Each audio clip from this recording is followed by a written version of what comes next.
So this is Ellie Wyant. She's a curation student at CSM. So why did you want to be a curator? I did art in A-levels, but then I wasn't that good at it, I don't think, to be a career. So then I found out about the CCC course at CSM through my art tutor, and then realised that I'm probably better at hanging other people's work than actually making it. So yeah, that's probably why I chose curation. So would you say that it's more the practical side that you enjoy, like the hanging and the setting up of an exhibition, than the formalities behind it? I think when I first started the course, I thought that was what curation was about, but as now I'm in my second year, I've realised that that's probably about 10% of what curation actually is. It mainly is the formal side of getting the artists together, getting their work shipped over if you need it, that kind of stuff. So that's probably more. Then I'm more like, I prefer talking to the artists and, you know, getting their feedback and stuff. But I do obviously love getting a show together and seeing the final, you know, side of it. Is much better. So what would you say are the main steps in setting up a show?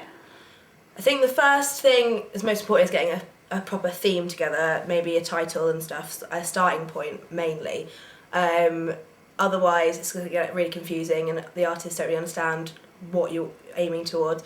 Then it's kind of funding and stuff, because the materials you need do end up costing quite a lot, and it just depends on where you're going to set up as well. Getting a gallery involved may be better because they have more, you know, pressed kind of stuff.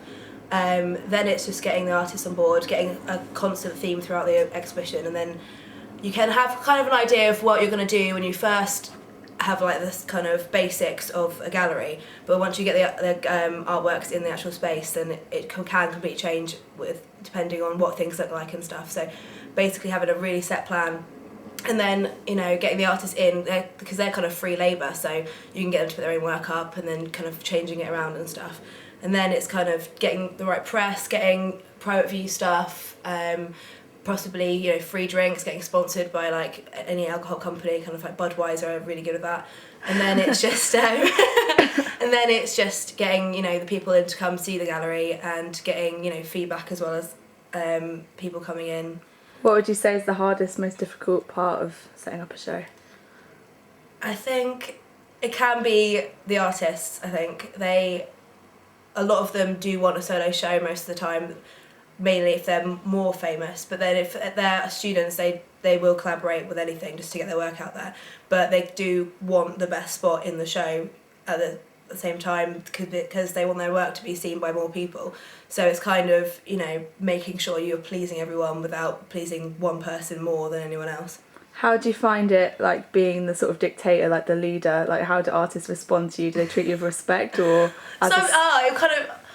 it's weird now because I'm obviously a student, so usually they're graduates that I've been working with, but they understand that I'm probably more critical of their like work, so I will get the best out of it. But sometimes they do just think you're just a little girl trying to tell them what to do. So what do you personally gain from putting on a show as well? I think it's just, I don't know, when you see a final show that you've put so much work into it, most of the time it's 6 months in the making, and it's just that kind of relief that you've actually done it. And if it looks really good and people respond to it, especially even just getting a brief done, you know, I've had quite a lot of uni projects where we've just got to have a brief and set out an exhibition, and when people you're briefing to really respond to that really well, that's kind of just, you're so proud at that moment, like you just can't believe you've done it yourself, kind of thing. Do you ever look back and think, I wish that I was showing some of my own work, or do you still feel like it's equally about you as the artist? I don't know. When I've looked back on my A-level work, some of it I'm really proud of, and I kind of wish I could have shown it at least once or twice. But at the same time, I know that this is the right career I'm taking, so I don't really feel that kind of need. I do miss making art quite a lot, you know, having that release of, you know, being able to just express yourself. But at the same time, I don't think I'd be confident enough to have it shown, so I prefer being in the background, I think. Would you say that that's like similar, like relevant to all curators? There tend to be artists that would rather... There is that saying that all curators are failed artists. So I think that a lot of the time, actually, because I think you need that arts background so to know what looks good with what. Otherwise, you have no idea of aesthetics or anything. So I think that's definitely, you have to be an arty person. But I've heard of other curators who've been academics and lawyers and things. So I guess it's just, but I think I get more out of it because I know the time you have to take to make the art and how you're doing it. So. Where's your favourite exhibition space, like your own? I worked with a magazine called Sketchbook, and they had an amazing space in Carnaby Street, and that was only a pop-up gallery. So, and I worked with them on that, and it was really cool to have kind of a space that's been so many different things, like a shop and everything, and to be able to create a space that ends up looking like a gallery that wasn't meant to be. I think that was one of the best ones. Cliche enough as it sounds, Tate is an amazing space, Turbine Hall and everything, and like their permanent collection's always changing, so they managed to make anything out of the white walls they have. So I think that they've done a really good job with that as well. Cool. What would be your biggest criticism of like maybe a gallery or an exhibition that you've seen and you felt like it wasn't curated well? There was one at Tate Britain, Francis Bacon. It was an amazing show, obviously, because the work is just incredible, but they had glass over all of the works, obviously for insurance purposes, but it just meant that when you got up close to the work, you saw your own reflection and you didn't actually see all the detail going into it. And I think that is one of the main problems you have with shows, is that you need to protect the art, but at the same time that kind of hinders the visitor's experience of it. So you can't go around that because insurance costs are insane for that kind of artwork. But it was just really disappointing, really, just to not be able to get up close properly. So like the media dictates how the show is set up, like whatever the art's made of. Yeah, exactly. It's kind of, and also the kind of history behind the art and where it's been shipped from and everything, who owns it, whether it's another gallery or a private collector. At the same time, if you're shipping it from America, it's going to be horrendous costs, and there's always huge insurance costs. So you can't really go around that, but at the same time, it's kind of sad that it's come to that, really. So do you think art's being held back by the way we have to exhibit it these days? Yeah, in some senses. I think that it sucks that you can't just go up and touch something. It's kind of this red line between us and the artwork now, whereas before I think it wouldn't have been that much. Obviously when Rothko and Francis Bacon started out, there wasn't that kind of stigma behind them, that they were like the gods of whatever they were doing.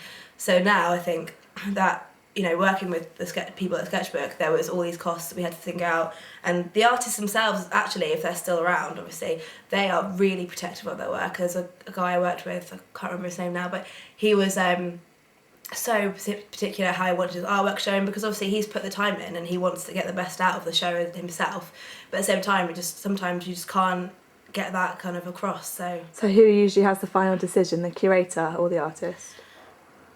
Sometimes it's a happy medium between the two. I've had in the past had to kind of just go with what the artist wants, because he's like threatened to pull out and stuff, and at the same time you do feel for them because they've had this idea in their head of how they want it to be, but at the same time we still need to keep the costs down ourselves, so you kind of had to put your foot down at that kind of stage and say, this is what we've got, you either work with it or you don't.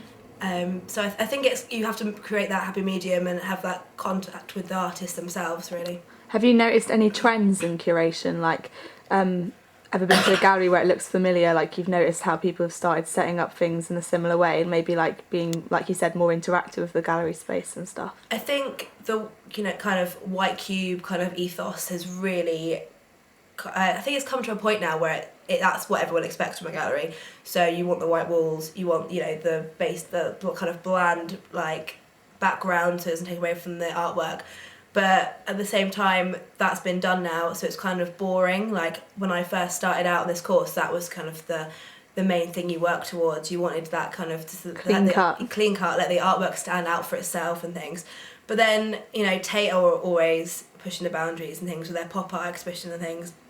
They had crazy stuff going on. But then it kind of depends what medium we're working with. If, pop art is completely different to, say, postmodernism kind of thing, you do one.